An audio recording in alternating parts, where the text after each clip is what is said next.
Sameer MD ಇವರು ಮೊದಲಿಂದಾನು YouTube ಅಲ್ಲಿ horror type content ಗಳನ್ನ ಮಾಡ್ತಾನೆ ಬರ್ತಿದ್ದವರು. ಇವರ ದೂತ ಅನ್ನೋ ಇನ್ನೊಂದು ಚಾನಲ್ ಅಲ್ಲಿ ರೀಸೆಂಟ್ ಆಗಿ 5 ತಿಂಗಳಿಂದ ನಮ್ ರಾಜ್ಯದಲ್ಲಿ ಆಗಿರೋ ಸ್ಕ್ಯಾಮ್ಸ್ ಮತ್ತೆ ಬೇರೆ ಅನಾಚಾರಗಳನ್ನ ಎಕ್ಸ್ಪೋಸ್ ಮಾಡ್ತಾ ಇವರು 15 ವರ್ಷದ ಹಿಂದೆ ಆಗಿದ್ದ ಒಂದು ಹಾರಿಬಲ್ ಕ್ರೈಮ್ ನ ರೀಸೆಂಟ್ ಆಗಿ 6 ದಿನದ ಹಿಂದೆ ಪ್ರೂಫ್ ಸಮೇತ ಎಕ್ಸ್ಪೋಸ್ ಮಾಡಿ ಅಪ್ಲೋಡ್ ಮಾಡಿದ್ದಾರೆ. ನಿಮಗೆಲ್ಲ ಗೊತ್ತಿರಲಿ, ಯೂಟ್ಯೂಬ್ ಅಲ್ಲಿ ಸರ್ಚ್ ಮಾಡಿದ ತಕ್ಷಣ ಸಿಗೋ ಮೂವಿನ ಡೌನ್ಲೋಡ್ ಮಾಡಿ 2-3 ಸತಿ ನೋಡಿ ಅದನ್ನ ಎಡಿಟ್ ಮಾಡಿ ರೋಸ್ಟ್ ಮಾಡಿ ಅಪ್ಲೋಡ್ ಮಾಡೋ ಅಷ್ಟರಲ್ಲಿ ನಮಗೆ ತಲೆನೋವು ಬಂದೋಗಿರುತ್ತೆ. ಅಂತದ್ರಲ್ಲಿ ಎಷ್ಟೋ ಮೈನ್ ಚಾನಲ್ ಗಳು ಮಾಡದೇ ಇರೋ ಒಂದು ಕೆಲಸನ ಬರೀ ಒಂದು ಯೂಟ್ಯೂಬ್ ಚಾನಲ್ ಇಟ್ಕೊಂಡು ತಿಂಗಳನ್ಗಟ್ಲೆ ರಿಸರ್ಚ್ ಮಾಡಿ ಡಾಟಾ ಕಲೆಕ್ಟ್ ಮಾಡ್ಕೊಂಡು ಒಬ್ರಿಗೆ ಆಗಿರೋ ಅನ್ಯಾಯನ ಎಲ್ರಿಗೂ ತಿಳಿಸಿ ಅವರಿಗೆ ನ್ಯಾಯ ಕೊಡಿಸಬೇಕು ಅಂತ ಮುಂದೆ ಬರೋದು ಸಿಂಪಲ್ ವಿಷಯ ಅಂತೂ ಅಲ್ವೇ ಅಲ್ಲ. ಎಲ್ಲದಕ್ಕಿಂತ ಹೆಚ್ಚಾಗಿ ಡೇಂಜರ್ ಇದೆ. ಇಂಥ ವಿಷಯಕ್ಕೆ ಕೈ ಹಾಕಿದ್ರೆ ತುಂಬಾ ರಿಸ್ಕ್ ಇರುತ್ತೆ ಅಂತ ಗೊತ್ತಿದ್ರು ಇಂಥ ವಿಷಯಕ್ಕೆ ಕೈ ಹಾಕಿ ಇದನ್ನ ಎಕ್ಸ್ಪೋಸ್ ಮಾಡಿರೋ ಇವರಿಗೆ ನಾವು ನಿಜವಾಗ್ಲೂ ಹ್ಯಾಟ್ಸ್ ಆಫ್ ಹೇಳಲೇಬೇಕು. ಇಷ್ಟೆಲ್ಲ ರಿಸ್ಕ್ ಇಟ್ಕೊಂಡು ಇವರು ವಿಡಿಯೋ ಮಾಡಿ ಹಾಕಿದ್ರೆ ಇವರು ಮುಸ್ಲಿಂ ಅನ್ನೋ ಒಂದೇ ರೀಸನ್ ಇಟ್ಕೊಂಡು ನಮ್ಮಲ್ಲೇ ಬೆಂಕಿ ಹಚ್ತಿದ್ದಾರೆ. ನ್ಯಾಯ ಕೇಳೋದ್ರಲ್ಲೂ ಜಾತಿ ಧರ್ಮ ಅನ್ನೋದು ಎಲ್ಲಿಂದ ಬಂತು ನನಗಂತೂ ಗೊತ್ತಿಲ್ಲ.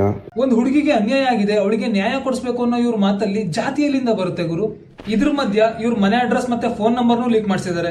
ನೋಡಿ, ಒಬ್ಬ ಯೂಟ್ಯೂಬರ್ ಗೆ ಸಪೋರ್ಟ್ ಸಿಗದೇ ಇದ್ರೂ ಪರವಾಗಿಲ್ಲ, ಆದ್ರೆ ಈ ತರ ಮನೆ ಅಡ್ರೆಸ್ ಫೋನ್ ನಂಬರ್ ನ ಕೊಟ್ಟು ಹಾಕೊಟ್ರೆ ಅವ್ರು ಏನ್ ಮಾಡ್ಬೇಕು, ಅವ್ರ ಮನೆ ಪರಿಸ್ಥಿತಿ ಏನಾಗಿರ್ಬೋದು? ನನ್ ಮನೆ ಅಡ್ರೆಸ್ ಲೀಕ್ ಮಾಡಿರೋರ್ಗೆ, ನನ್ನ ಫೋನ್ ನಂಬರ್ ಲೀಕ್ ಮಾಡಿರೋರ್ಗೆ ನನ್ ಹುಡ್ಕೊಂಡ್ ಬಂದು ಹೊಡಿಯೋದು ಮ್ಯಾಟರೇ ಆಗಲ್ಲ. ಇಮ್ಯಾಜಿನ್ ಮಾಡ್ಕೊಳ್ಳಿ, ನೀವೇ ಒಬ್ರು ಪರ ನಿಂತು ಅವ್ರಿಗೆ ಒಳ್ಳೇದ್ ಮಾಡೋದಕ್ಕೆ ಹೋಗ್ತೀರಾ, ಆದ್ರೆ ನೆಕ್ಸ್ಟ್ ಡೇ ಇಂದ ಕಂಟಿನ್ಯೂಸ್ ಆಗಿ ಅನ್ನೋನ್ ನಂಬರ್ಸ್ ಇಂದ ಡೆತ್ ಥ್ರೆಟ್ಸ್ ಬರ್ದಿಕ್ ಶುರು ಆಗುತ್ತೆ. ಮನೆ ಆಚೆ ಕಡೆ ಕ್ಯಾಶುವಲ್ ಆಗಿಲ್ದೆ ಓಡಾಡ್ತಿರೋ ಜನ. ಯಾರಿಗೆ ತಾನೇ ಭಯ ಆಗೋದಿಲ್ಲ ಗುರು? ನಮ್ಗಲ್ಲ ಅಂತ ಅಂದ್ರೂ ನಮ್ ಫ್ಯಾಮಿಲಿಗೋಸ್ಕರನಾದ್ರೂ ಭಯ ಆಗೇ ಆಗುತ್ತೆ. ಸೊ ಹೇಳಕ್ ಆಗಲ್ಲ ನನ್ ಜೊತೆ ಅವಾಗ ಏನಾಗುತ್ತೆ ಅಂತ. ಇಷ್ಟೆಲ್ಲ ಸಾಲದು ಅಂತ ಬೇರೆ ಯಾರಿಂದನೋ ಲಂಚ ತಗೊಂಡು ಇವ್ರ ಮೇಲೆ ಸುಳ್ಳು ಆರೋಪ ಮಾಡ್ತಿದ್ದಾನೆ ಅಂತ ಮಾತುಗಳು ಬೇರೆ ಬರ್ತಿದಾವೆ. ಅಂಡ್ ಈ ಗೌಡ್ರ ಕುಟುಂಬಕ್ಕೆ ಸಪೋರ್ಟ್ ಮಾಡುವಂತಹ ಟ್ರೋಲ್ ಪೇಜಸ್ ಅವರು ಏನ್ ಹೇಳ್ತಿದ್ದಾರೆ ಅಂತಂದ್ರೆ, ನಾನು 35 ಲಕ್ಷ ಲಂಚ ಇಸ್ಕೊಂಡು ಈ ಸೌಜನ್ಯ ಕೇಸ್ ಬಗ್ಗೆ ವಿಡಿಯೋ ಮಾಡಿದ್ದಂತೆ.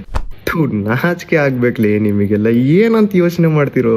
ನಾನು ಎಡಿಟರಿಗೆ ಪೇ ಮಾಡೋದಕ್ಕೆ ನನ್ನ ಹತ್ರ ದುಡ್ಡಿಲ್ಲ, ನಾನ್ 35 ಲ್ಯಾಕ್. ನಾಚಿಕೆ ಆಗ್ಬೇಕು ನಿಮಗೆ. ಯಾರು ಕೊಡ್ತಾರ ಗುರು? ಒಂದಲ್ಲ ಎರಡಲ್ಲ 35 ಲಕ್ಷ.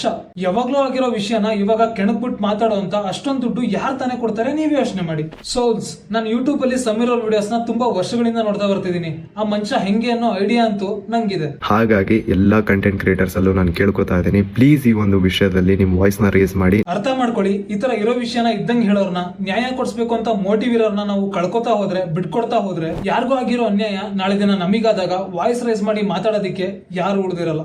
ನಮ್ ಕನ್ನಡ ಕಮ್ಯುನಿಟಿ, ಯೂಟ್ಯೂಬ್ ಕಮ್ಯುನಿಟಿನ ಪವರ್ ಏನು ಅಂತ ಈಗ್ಲಾದ್ರೂ ತೋರಿಸ್ಕೊಡಿ. ಯೋಚನೆ ಮಾಡಿ, ಇನ್ಮೇಲಿಂದ ಜನ ಯೂಟ್ಯೂಬ್ ಬಂದು ಅವ್ರಿಗೆ ಆಗ್ತಿರೋ ತೊಂದರೆಗಳನ್ನ ಹೇಳ್ಕೊಡೋದಕ್ಕಾಗದೆ ಮಾತಾಡೋದಿಕ್ಕಿರೋ ಸ್ವತಂತ್ರನು ಕಳ್ಕೊಂಡ್ರೆ ಹೇಗಿರುತ್ತೆ ಅಂತ. ಇವಾಗ ಆಗ್ತಾರೋ ಈ ವಿಷಯಗಳಿಂದ ನಾನು ಒಬ್ಬ ಯೂಟ್ಯೂಬರ್ ಆಗ್ಬೇಕು, ನಾನು ಈ ತರದೊಂದು ಏನಾದ್ರು ಮಾಡ್ಬೇಕು ಅಂತ ಮೋಟಿವ್ ಇರೋ ತುಂಬಾ ಹುಡುಗರು ಅಲ್ಲೇ ಉಳ್ಕೊಬಿಡ್ತಾರೆ. ದಯವಿಟ್ಟು ಎಲ್ಲರೂ ಒಂದಾಗಿ ಅಂತ ಕೇಳ್ಕೊತೇನೆ.